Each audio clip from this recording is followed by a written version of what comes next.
TMC থেকে all India Trinamool কংগ্রেসের থেকে আমরা আলাদা এখন বসতে চাই, কারণ আমাদের যেটা হচ্ছে যে যে আমাদের ক্ষোভগুলো ছিল সেইগুলো আমরা অনেকদিন ধরে নিজেদের মধ্যে বলা বলি করেছি, দলকে বলার চেষ্টা করেছি, তো সেই জায়গা থেকে সেই কোনো রকমের কোনো সলিউশনে আসতে পারিনি।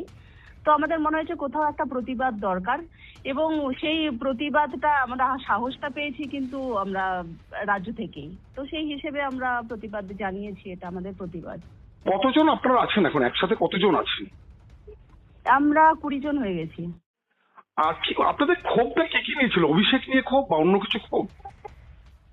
প্রচুর ক্ষোভ। আমার তো সবচেয়ে বড় ক্ষোভ ছিল, দেখুন আমি একদম দুদিনের মাথায় ডিসিশন নিয়ে আমি এসেছিলাম পলিটিক্সে। আমি একদমই লোক নই। আমি দিদিকে দেখে, দিদির আদর্শ দেখে কিন্তু আমি জয়েন করেছিলাম তৃণমূল কংগ্রেস। তারপরে আসার পর থেকে মানে একটু একটু করে দলের মধ্যে বিক্ষোভ আমি দেখতে পাই, দলের মধ্যে ভীষণ গোষ্ঠীদ্বন্দ্ব। আমি যখন প্রথম দিন কেন্দ্রে যাই প্রচার করতে তখনই বুঝতে পারি, কিন্তু আমি সেটা কখনো মিডিয়ার সামনে বা কখনো সেটাকে বলিনি। আমি ভেবেছি ঠিক আছে, চলো আমাকে নতুন মুখ এনেছে, আমাকে এই জন্যই আনা হয়েছে, যখন আমি এটাকে ম্যানেজ করে চলবো।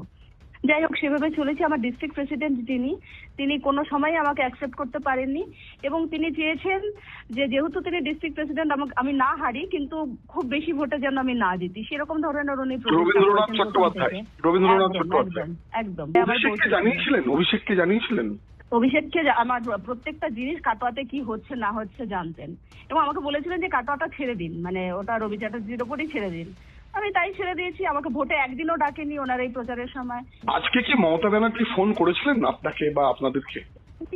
দিদি আমার সাথে কথা বলতে চেয়েছিলেন, আমি তখন শিলংয়ে ছিলাম। আমাকে বলেছিলেন, মানে ডেরেক দা আমাকে বলেছিলেন যে দিদি কথা বলতে চাই। আমি তখন মিটিং এ ছিলাম বলে আমি বলেছিলাম আমি তখন শিলং আছি, কথা বলতে পারবো না। তখন বলেছিল পরে কোথাও কোনো